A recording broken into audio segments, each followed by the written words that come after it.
The Square Ball Podcast. Hello there, welcome to the show. It's brought to you in association with Levi Solicitors. 10% discount on your legal fees, levisolicitors.co.uk/the Square Ball. Dan here with Michael and with Rob. Another crazy week in the life of Leeds United. It's only Tuesday. I know, plenty that can happen, isn't there? Do the thing about Levi's. You can get money off, can't you? You can. 15% on wills, probate and conveyancing if you just check out the Phil Hay Monday Club. It's my bit. Do it then. Wills, probate, conveyancing. I thought you might want to talk about employment law today, that was all. Well, some people may need to, yes.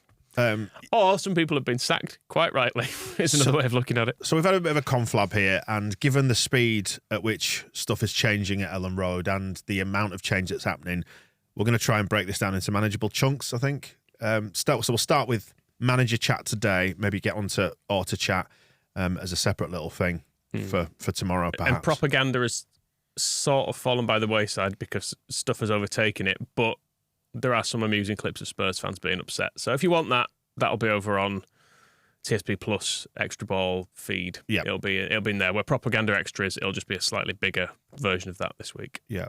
So let's start with the managerial change first and foremost. And the headline news is Big Sam, which, Michael, you're snorting down the microphone. Do we need to cover off Javi's departure first of all? Because it almost feels like an irrelevance now, doesn't it, the whole thing? Sounds heavy. I feel really bad for him. At least I've waited till after his birthday, I guess. But bless him. Yeah, but wasn't it his birthday yesterday? Yeah. So he spent his whole birthday waiting to be sacked. And then just before bed, he'll have put Twitter on like all of us and gone, oh, Sam Allardyce is getting my job. I mean... Happy birthday, Javi. Yeah, I feel like none of this is his fault, really. But once it gets to the point where there are stories on Twitter all day going, yeah, they're still considering whether they're going to sack him, you think the kindest thing to do is probably to sack him. Yeah, and I mean, it worked for a bit, didn't it? But did any of us think he was keeping us up? Not by the end, no. Not by our own virtue, but perhaps there were going to be three teams worse. But it's a strange one, Javi, because I just think he came in, we appointed him because it was right, we don't want to be playing this chaos mess under Marsh. He'll come in and calm things down and we'll be a bit more conservative. He came in, he did that. It worked for a bit. All the players are going, oh yeah, we like this guy. He's like, and there was some very pointed quotes that basically he's not doing what Jesse was doing, and we're playing with width, and we like that. This is the football we like to play. And then they conceded a set piece against Palace, and they've just completely shut the bed, the players. And I just think they're not getting out of it lightly because they're getting low dogs abuse. But what are they playing at, really? The players, it's just pathetic. It's like, what do you actually want here? There are reports as well that they've gone to the board and completely unsubstantiated, we should say, and said, nah, this ain't the guy, which is possibly a slightly alarming which is kind of the thing tale in itself. The board was spinning after Bielsa left, saying that the players were saying, oh, we're too tired, too much murder ball. And then when Marsh was there, the players were saying, oh, we don't really like this. Then they'd Gracia for a couple of months. They're like, nah, not this either. Have they become Goldilocks here? What do you want? Yeah. And the things we're criticising them for is, we're not criticising these players for not getting the ball and beating 10 players and sticking the ball in the top corner. It's like, Bamford, can you just put the ball in from a yard out when it's an open goal? Maybe track runners from midfield when they're going to go through and score, things like that. Rasmus Christensen, can you just look where the player meant to be marking is? Melier, can you just not flap it across? Maybe try punch it or catch it. Brendan Aronson, can you just stand up? Yeah. But it is interesting how the responsibility for this kind of it's fallen up. It's gone uphill, hasn't it, this time? And as I said, we'll get onto Orta kind of a little bit later on and tomorrow. Javi's a funny one, isn't he? I saw him, I saw his calm demeanour, and I thought, he's got this. He knows what he's doing. He's got the measure of this. He's not fazed by the club. And actually, the club has ended up just swallowing him whole. I misread him, I think. Well, I think we all wanted to change from Marsh, didn't we? And Javi seemed like a sensible-ish kind of move. Well, let's face it, it was the antidote to Marsh in many ways, wasn't he? Who said so much, and Javi said nothing. So you kind of go, that's a welcome relief. It's just well and truly got away from him, though, hasn't it? In the last few weeks, and to the point where you think he's not pulling this back. No. There's absolutely no chance he's getting this back after what has gone on since that goal against Palace, when it's been what did change? Just a disaster. Goal? I mean, everyone will be aware of the reports of it. I've still not heard a report from anyone who I consider to be like completely credible with a cast iron version of events. A lot of people said, "Oh yeah, something happened," but it varies from talking about the rumoured fallout here. Yeah, it varies from McKennie and Rocker having an argument to a punch-up involving Luke Ayling and all hell breaking loose, and God knows where the truth is. I actually have no idea, but it seems something happened. It's plausible, isn't it? Is what you can say based on the evidence of your eyes, and a team that seems to have just become dysfunctional overnight, completely dysfunctional at that. I feel like a nice big fight is probably what they need. That'd be like the best thing, 'cause at the minute they just look spineless. Maybe that's Big Sam's first step. Shirtless offering them all out. Yeah. Javi is going to be a weird and interesting footnote, isn't he, in the history of Leeds? In that, what's he been there for 7 weeks, 8 weeks, couple of months? Yeah, it was not a bad tenure at some points in Leeds United's history, wasn't that? I mean, we've had a few of these, haven't we? We were just chatting. Was it longer than Hockaday? We're not actually sure, but then we were getting confused with Milanic, and then and Rosler as well. Obviously, didn't have very long, did he? So all feels quite sort of vaguely familiar, yet a million miles away. No, it feels close. I remember this well. We did have a funny exchange in the office just before we came on air, where we were saying that what if Big Sam doesn't work? Do they roll the dice again for the final game of the season? Get Scoobs back. Come on, he's going to be the only one left by the end of it, I think. Scoobs knows the club, doesn't he? When you bring him back, because he's never left, so he knows it. Oh, Richard Keys is going to be absolutely made up at Big Sam getting this gig for football. I mean, we only have to sort of endure it at Ellen Road for 2 games and 4 overall. It's 4 weeks, isn't it? It's a month. That's it. It's done, is it? It's done and dusted. We don't. In fairness, this hasn't. Michael, at the point of yes, it is. At the point of recording, we haven't had any details yet. What if it's an 18-month contract? It's what not. If it's, it's what not. If Is it? How do you know? It's not. I mean, it's not Michael. He managed England for 1 game, so he might not even get 4. Yeah, this is an extended stint if it is 4. Would he have taken it if there wasn't some promise of a longer term job? I think there's a promise of a massive payoff. I think Like of a big bonus. You do this like at West Brom when he took that, which was his last job. That was an 18-month contract with a break clause upon relegation. he's basically been working for TalkSport since then. So I imagine if you just go, Sam, do you want a pile of money to do 4 weeks' work? He's gone, yeah. We'll give you £1 million if you keep us in the Premier League. He's not just done that. He's done a podcast called No Tippy Tappy Football. Right. Is he actually? Yep. I didn't know that. Well, what does that suggest? I think it's an indication of what we're going to get, isn't it? Yeah, I ended up watching. There's a Tifo video on YouTube of the Sam Allardyce relegation blueprint. It was Avoiding relegation blueprint. Yeah. Well, the irony is it was recorded just after he'd gone into West Brom. Right. And before he got relegated with them, because up to that point he'd never been relegated, but he'd saved 4 teams prior to that. He'd been brought in on short-term deals to do so, and it lays out his 7-point blueprint. And I watched it and I thought, okay, maybe it's going to be ugly, maybe it's going to be pragmatic. Is there some sense in it? It's so mad. We've descended back into the madness so much that maybe it works. Maybe it absolutely falls apart and we plummet out of this division. In the worst way possible. Maybe we finish bottom. Who knows? Or maybe somehow we claw out a win or a couple of draws or whatever it is that keeps us up. It's mad, isn't it? Can you see any sense in it? I mean, I suppose there's some sense in it insofar as it's not the same thing. We all thought we were going down, and I think the players looked like they were going down and happy to do so under Javi. So insofar as, well, you can change something. You can't change the players at this point in the season, can you? No. Beyond, doing the play the kids trick, which feels risky, given they've not even managed to win the second division for the under-23s. It feels like a high risk to go, all right, well, all of those people can play instead. So you can't change the players, so you change the manager. And the things with this, it would have made more sense, in a way, if this was the appointment when we got Gracia in the first place. But I think they probably... Why'd you say that? Well, because it was that firefighting time. Yeah, and they appointed Gracia to be sensible and to be conservative and to probably get us enough points to stay up. But I think there's probably was a feeling that Allardyce wouldn't be accepted by the fans, was expensive, and is a bit too obvious. And we'll come on to Victor Orta. But Victor Orta doesn't like an obvious appointment, does he? Whereas this feels like Kinnear pressing the the nuclear button that he's had in his office ever since he's been at Leeds, where he can go, I've got Big Sam's number. Do you want me to press it? And they've gone, we've not got anything else, have we? Yeah.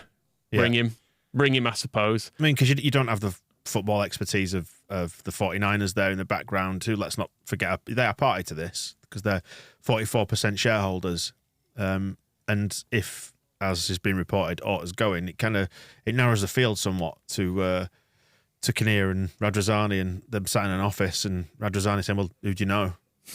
I must admit, I don't really care if it works now. Like, just the thought of them lot watching it all crumble around them, that is giving me a bit of joy. And I've always been quite, I really don't want to get relegated and go back to the Championship. But then watching the game against Bournemouth, I was a bit like, Cody Drammer at right back, Charlie Cresswell might be all right. Joe Gellart up front. There's not a lot. It doesn't feel like you're losing a lot if you go down, because I think, as you saw, the video in the hotel in Bournemouth, which obviously is a completely separate issue in itself, that became very much like the embodiment of the relationship between the fans and the players, and the fact that relationship has fundamentally broken down. We know the truth is slightly more complex than was shown in that video, but what it became was, because if you think about it, like, that hotel lobby is where privilege meets sacrifice. And the footballers are the privileged ones. They get paid tens of thousands of pounds every week. They're millionaires. And they meet the people who make sacrifices to go watch them, who spend a lot of their income, a far greater proportion of their income, to go do that. And part of the bargain is, when you are a footballer in our shirt, you recognise that sacrifice, and that's all you have to do. It doesn't have to be much. It just has to be an acknowledgement that sacrifice exists. And what you saw in that hotel lobby was the opposite of that happening. It was the heads down, faces in the phones, headphones on, straight through. And I think it's kind of that contract, that unwritten contract between players and fans, has broken down, and that was kind of the prism through which everything was passed. And it feels like, if you're to go down, what are we losing, really? Yeah, watching the game on Sunday, there was a few people going like, oh, well, if we go down, we're going to have to sell some players. And then the rest of us were like, yeah, I mean, are you asked if any of these leave particularly? I know there's a few people we like in there, and it's not to say they're all useless and won't, improve maybe.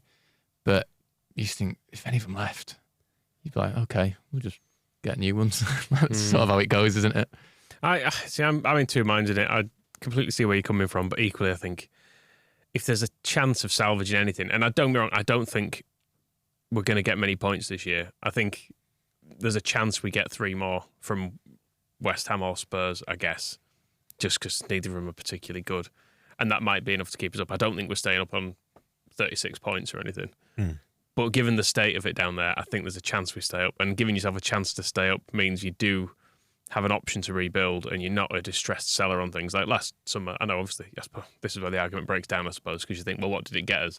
Last year, if we go down, Rafinha goes for 25 million or whatever it was in his relegation clause. Calvin probably goes for less, and you don't have Rasmus Christensen or actually no. That's it. But you're right, and you're fucking right, Rob. It does bring us back to the point of, we might as well have gone down with Bielsa. But I suppose you stay up and you have the option of not wasting all of your money. Yeah, well, that's the second part of the discussion, isn't it? Which is the Victor Orta, which we'll come on to. But based on the evidence of what has happened, we might as well have stuck with Bielsa, because at least it would have been more attractive. And going down this year, just the thought of Rad's not getting his money, that massively pleases me. Like last season, there was that sense of the team seemed to have some team spirit to it. The crowd was still just incredibly supportive, like to the extent of going 4-0 down to Man City and just completely singing over it. And there was that feeling of, we can't let this journey under Bielsa end in relegation, whether he's here or not. Whereas this year, you just think, oh, fuck it, whatever. Yeah, that is the difference. The relegation last year, I think, would have belonged, at least in part, to Bielsa. This is entirely Victor Orta, Jesse Marsh, Angus Kinnear, Radrazani, whoever you want to lump in with it. Anyone else who was involved in the football team in the last year, it's them. And it's not Bielsa anymore. And likewise on the team, I know there are some of the Championship favourites there, but you won't be looking at it going, I blame Luke Ayling for getting relegated. I'll be looking at it going, Christensen, Mark Rocker, Weston McKennie. These are the players I associate. I mean, it's completely unfair as well, isn't it? Because they are all responsible in part. But, yeah.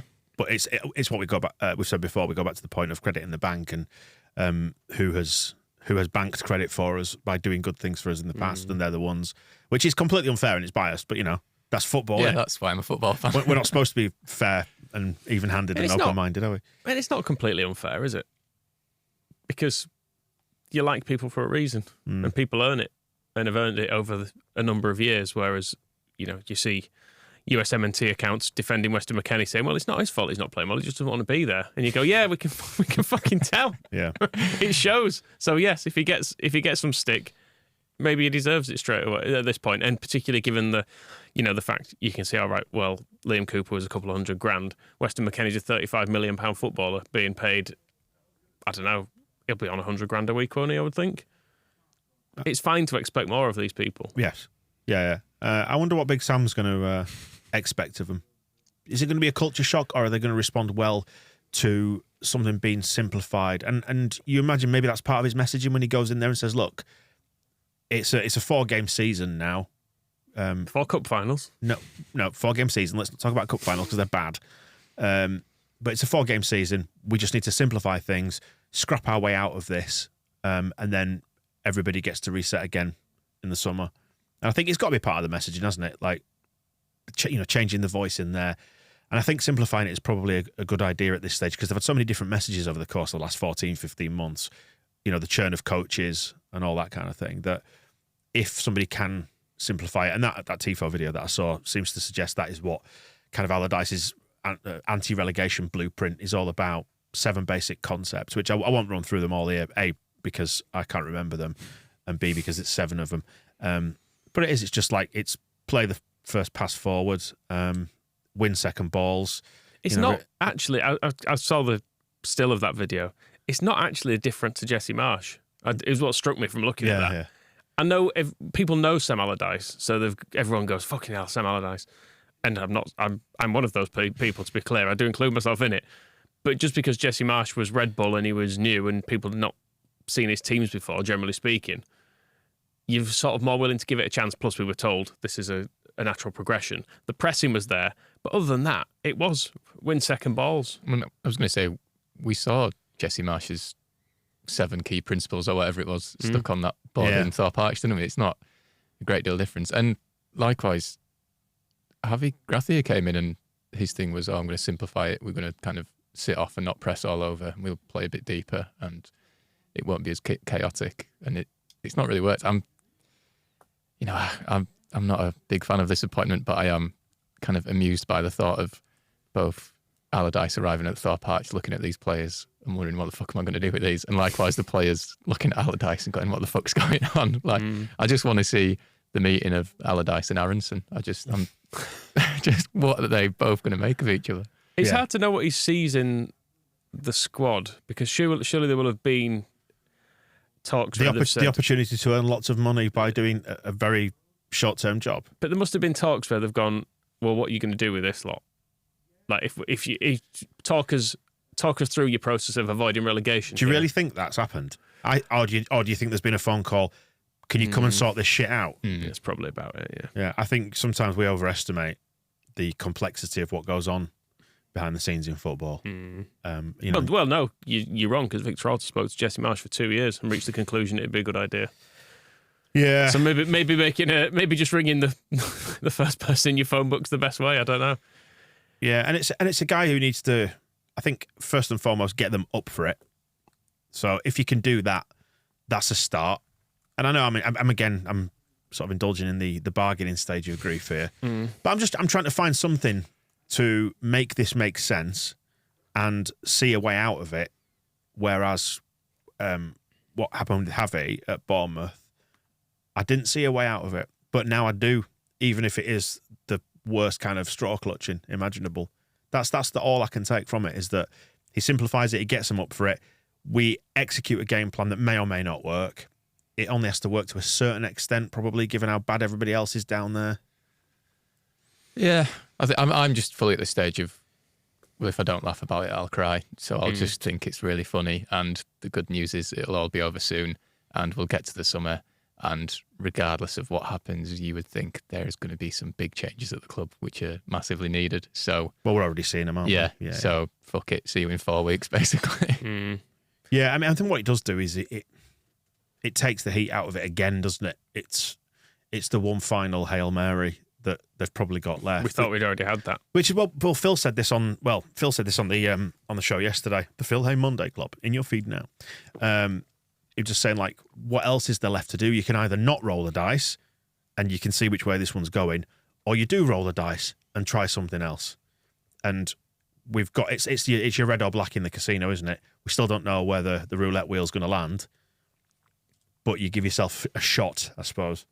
It feels more like, to continue the roulette analogy, it feels more like we need 20 quid for the taxi, and we've got about 2 quid. So we're going, well, we could keep 2 quid. Or we need to try and keep playing this until we turn it into that. If not, we're walking home anyway with piss trousers and vomit down our front. So yeah, it ain't going to be pretty, is it? But I mean, it will please those people at Ellen Road who you always hear them around you, don't you? Going, get rid. I was saying earlier, we're going to be seeing some getting rid of.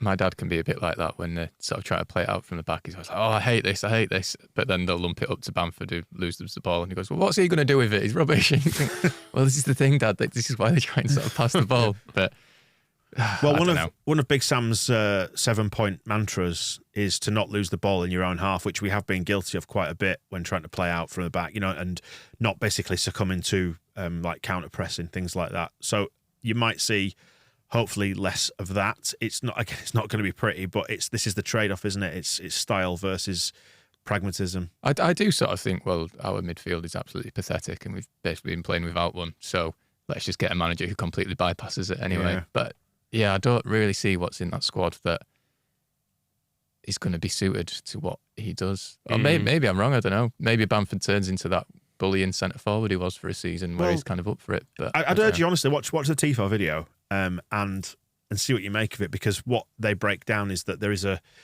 obviously traditionally with Big Sam you would assume it's a big shithouse centre forward. We don't have that so much as we've got Bamford who could probably fulfil the role of holding it up and trying to get the flick-ons and stuff like that. But it is part of the mantra is second ball. So even if Bamford's not winning it, he's up there causing trouble and occupying defenders. And you look for one centre half who can pass it, usually long, which I don't think they're afraid to do. And that big pass normally goes up to the centre forward, or you put it into the channel, or you hit the winger on the opposite side. Sort of one of three. This is what Tifo was seemingly saying. And then somebody in midfield who can do that same thing, which you would assume is Rocker, which perhaps then gives McKennie a license to go try and get the second balls and all that. I don't know. I'm trying to fit the pieces to the evidence, Yeah, McKennie getting second balls concerns me. And quality in the final third. Given his lack of mobility. Quality in the final third, that's what we're after. Maybe that's where he comes in. Because he's a tidy little passer when he wants to be. Who, McKennie? Yeah, it just doesn't seem like he wants to be very often. Yeah, can be. Why is he tidy? I don't know. I don't feel like we've seen anything of him particularly. He did a few good tackles in early games, but that was with Adams, I think. We've missed Tyler Adams, haven't we? Yeah, massively so. I think you could make an argument for his injury being the thing that relegates us. But, it's one of about a fucking million things, isn't it? Well, the whole shit show. Other aspects of the 7-point plan are that he does set up Allardyce so that you defend a little bit narrower, not in the kind of the miles off the fullback, but you basically the two centre backs are closer together to not allow a massive gap between them, which is perhaps different to what we've seen in recent times. And the fullbacks don't push up unless the winger on their side is going up, and so you don't get exposed, by defenders being forced to shuffle across while one bombs forward. What else was there? Inverted wingers as well, which is what he likes to do, which is what we've seen a lot of. So you might see more Nonto on the left, Jackie on the right, but they're then kind of going in trying to get these second balls and execute the quality in the final third. So there's probably enough there where you can imagine what we have at our disposal fitting into the game plan. Whether it's going to be effective is, well, we don't know, do we? It's absolute headfuck stuff for the players as well, though, isn't it? I mean, yet another message saying, I know what that person told you to do and that person told you to do, but now you're going to do it slightly differently again. But this is what I mean about simplifying it, though, Michael. Like, is there an argument? Like muscle memory, though, almost, isn't it? Yeah, but is there an argument to be said for, look, just forget everything now, and we operate off some really, really simple principles just to simplify the game? and you wonder, have they been told too much? That's. But then I almost look at someone like Rasmus Christensen, who's spent a lot of time in Red Bull. Like you still, I know he's not playing as a right back. If he's looking for aimless punts forward, he'll be fine. The other day, but like he still, when he plays right back, has a tendency to pull in narrow, doesn't he, and get dragged in, which I don't think has been part of the plan under Gracia. But when he's played there, he still does it because it's just what he does. And I think it's hard to change really ingrained patterns of play. I know Bielsa managed to do it over the course of a pre-season and making these players do all these manoeuvres, and maybe we're going to see almost a reverse of that. Whereas rather than focusing on attacking moves and getting patterns of play established, you just go, right, I'm going to do the old George Graham thing and like tie four defenders together and make you all walk in a line up the pitch and do that sort of stuff. If that's his plan, maybe it works. I don't know. I really don't feel like this will work, but equally, I didn't have any better ideas, so. I mean, that's fine. Well, he's not worked for 2 years. It was West Brom was his last job, wasn't it? And that went pretty horrendously. Yeah. It's a Hail Mary, whatever. Well, Johnny Cooper's stats, Rob. Is that about? At JR Cooper 26. Between Allardyce's first game in charge and the end of the 2020-2021 season, West Brom completed the fewest passes, had the worst passing accuracy, played the highest percentage of long passes, and conceded the most goals in the Premier League. There's also the Johnny Cooper stat about Allardyce's record against the 4 remaining teams we've got to play, and he's basically lost them all, apart from he's got a decent record against Newcastle. Yeah. But I mean, I will say, looking at that West Brom squad, it was a bad team. I think most people would have taken that team down. I know he didn't do any. I don't think he did any better or worse than Bilic, particularly when he came in. But like Lee Peltier was in that team. What can you do? Yeah, no, you're right. He didn't play much. Well, but that's it wasn't. I'm looking down the squad list now. Like of people still in the Premier League now, like Sam Johnston is still there, but not a first choice keeper. But then you've got like Conor Gallagher was there on loan.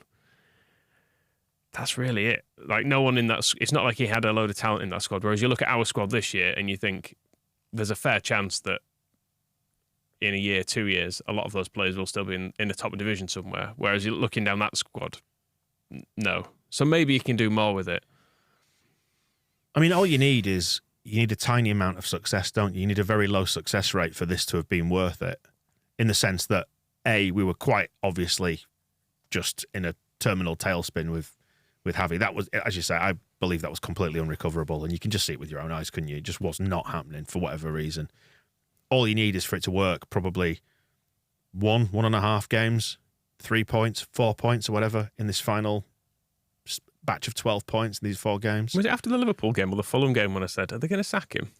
And you were like, no, they can't sack him now, it's too late. I thought they'd be in for a penny, in for a pound, and would see it out to the end of the season, but it's just reached desperation stage, isn't it? And I think, as Phil was saying yesterday, they had to do something.